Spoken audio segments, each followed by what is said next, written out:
Hai semua, selamat datang di channel Baca Saham. Pada video ini, kita akan membahas 5 saham bank yang paling besar. Kira-kira kamu akan beli yang mana? Tapi seperti biasa, semua pembahasan ini bukan rekomendasi dan hanya informasi. Ingat, kerugian kamu tanggung sendiri ya. Nah, adapun beberapa saham yang akan kita bahas adalah BBCA, BBRI, BBNI, BMRI, dan BBTN. Aspek pertama yang akan kita bahas adalah market cap-nya. BCA punya market cap sebanyak 1078 triliun, BRI 733 triliun, BBNI 174 triliun, BMRI 483 triliun, dan BBTN 17,33 triliun.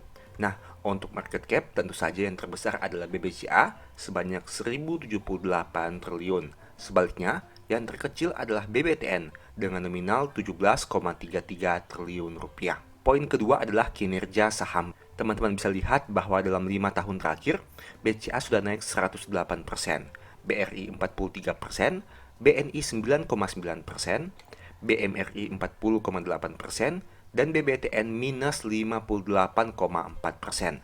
Nah, untuk sisi 5 tahun terakhir, BCA unggul dengan kenaikan sekitar 108%. Sebaliknya, BBTN menjadi peringkat terendah dengan minus 58%. Bagaimana untuk tahun 2023 ini? BCA naik 2,3, BRI naik 6,8, BBNI naik 1,6, BMRI naik 4,2, dan BBTN minus 8,52.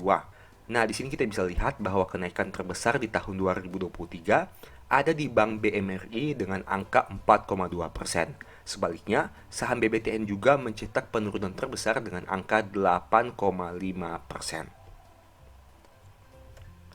Poin ketiga adalah kita akan melihat tahun listingnya. BCA listing sejak tahun 2000, BRI tahun 2003, BNI tahun 96, BMRI tahun 2003, dan BBTN tahun 2009. Nah, di sini kita bisa lihat bahwa saham BBNI menjadi saham yang paling lama listing yaitu sejak tahun 1996. Sebaliknya, saham BBTN menjadi saham yang paling junior untuk tahun listingnya yaitu tahun 2009. Poin keempat kita akan bahas dari saham beredarnya. Teman-teman bisa lihat di sini bahwa jumlah saham beredar di masyarakat untuk BCA sebanyak 42,5%, BRI 46,8%, BBNI 40%, BMRI 40%, dan BBTN juga 40%. Nah, di sini kita bisa lihat bahwa saham beredar di masyarakat yang terbesar ada di Bank BRI dengan porsi 46,8%. Sebaliknya, untuk Bank BNI, Bank Mandiri, dan BTN, ketiganya memiliki porsi yang sama banyak, yaitu 40%. Poin kelima kita akan melihat dari growth EPS-nya. Teman-teman bisa lihat di sini bahwa BCA ini cenderung konsisten untuk kenaikan EPS-nya meskipun sempat mengalami penurunan di tahun 2020. Begitu juga dengan BRI dengan penurunan yang lebih fluktuatif. Nah, untuk BBNI juga, growth EPS-nya lebih fluktuatif di mana sempat mengalami kerugian pada Q3 dan Q4 tahun 2020. Bagaimana untuk Bank Mandiri? Bank Mandiri juga growth EPS-nya lebih fluktuatif dibandingkan Bank BCA.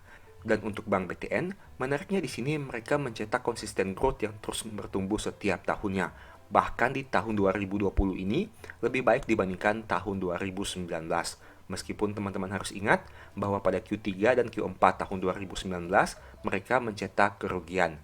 Jadi kesimpulannya, BTN punya growth yang lebih konsisten dibandingkan 4 bank sebelumnya. Sebaliknya, fluktuatif paling besar terjadi pada Bank BNI untuk tahun 2020-nya, di mana mengalami penurunan dari 825 turun menjadi 176 di tahun 2020 untuk EPS-nya. Poin keenam yang akan kita bahas adalah pencapaian labanya. Teman-teman bisa lihat bahwa BCA mencetak 40,7 triliun, BRI 51,1, BBNI 18,3, BMRI 41,1, dan BBTN 3,05 triliun rupiah. Di sini bisa kita lihat bahwa BRI mencetak net profit terbesar dengan angka 51,1 triliun dan BBTN mencetak profit terendah dengan angka 3 triliun rupiah. Poin ketujuh adalah dari aspek dividennya. Dividen yield BCA 2,3%, BRI 5,9%, BBNI 4,1%, BMRI 5,1%, dan BBTN 3,5%. Nah, untuk aspek dividen yang terbesar adalah Bank BRI dengan yield sekitar 5,9%, dan yang terendah adalah BBCA dengan yield 2,3%. Tapi ingat, ini berdasarkan harga saham pada saat video ini dibuat. Poin berikutnya adalah valuasi. Untuk aspek PER, teman-teman bisa lihat di sini BCA PER-nya 26,4, BRI 14,3, BNI 9,5, BMRI 11,7, dan BBTN 5,69 kali. Nah, untuk aspek valuasi PER-nya, BBTN paling unggul dengan PER yang paling rendah dengan angka 5,69 kali.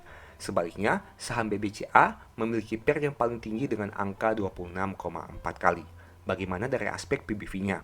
PBV BCA 4,8, BRI 2,4, BBNI 1,2, BMRI 2,1, dan BBTN 0,67. Nah, untuk aspek PBV, BBTN juga unggul dengan PBV paling rendah dengan angka 0,67 kali. Sebaliknya, saham BBCA juga menjadi PBV yang tertinggi dengan angka 4,8 kali. Poin ke-9 adalah rasio keuangan. Rasio yang kita akan lihat adalah NPM dan ROE-nya. Untuk NPM, BCA 42%, BRI 25%, BBNI 25%, BMRI 28%, dan BBTN 10%. Di sini kita bisa lihat bahwa net profit margin yang terbesar adalah BCA. Dan ini juga bisa menjadi indikasi bahwa BCA ini punya efisiensi biaya yang sangat baik sehingga mampu mencetak net profit margin yang paling besar. Sebaliknya, BBTN mempunyai net profit margin yang paling rendah dengan angka 10,8%. Tapi ingat, untuk saham-saham perbankan, net profit margin ini lebih dikenal dengan istilah net interest margin. Bagaimana untuk aspek rasio keuangan return on equity atau ROE? BCA punya 18,4, BRI 17,1, BNI 13,4, BMRI 17,9, dan BBTN 11,7. Nah, di sini kita bisa lihat bahwa BCA juga unggul dengan rasio ROE yang terbesar dengan angka 18,4%.